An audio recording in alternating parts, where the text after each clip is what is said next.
So here it is, I'm Roadhawk Wilson welcoming you into my home, and today I just wanted to continue our review series of streaming services, and this time we're going to focus on HBO Max.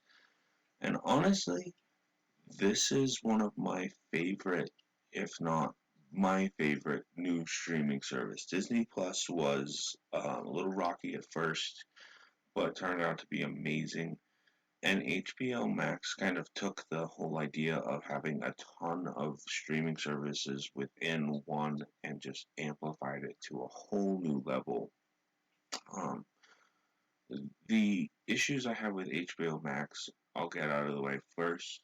First and foremost, it is not accessible on all streaming service platforms yet, and um, I primarily have to use my phone in order to access it as it has not updated on my Roku TV. So that's kind of frustrating. But also, if your app hasn't updated, then unfortunately you don't have access to everything that you have. But HBO Max as a service has access to Cartoon Network, Studio Ghibli, Turner Classic Movies, um, or Turner Movie Classics, whatever it's called.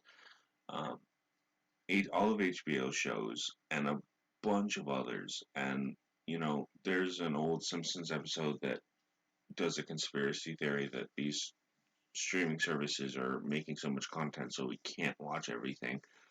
But HBO Max really does carry out the idea of giving people a wide variety. And believe it or not, there's actually even an Elmo late night talk show on this thing. Like they're meeting the demographics that they haven't always met through HBO and are really focusing on quality over just quantity.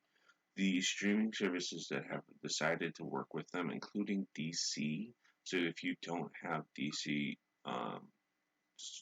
streaming service, you can access it through this service, which I think is huge. It doesn't give you absolutely everything, but HBO really went all out here, and I think that's worth acknowledging. Ultimately, this is one of the top tier, yet it's also one of the most expensive streaming services out there. They did have a thing where you could pre-purchase and get a discount for 12 months, but a lot of people didn't do that, I imagine, because they were happy with HBO Now, and that's ultimately going to make it a $14.99 a month kind of service. Granted, that I believe that is the price of HBO Now.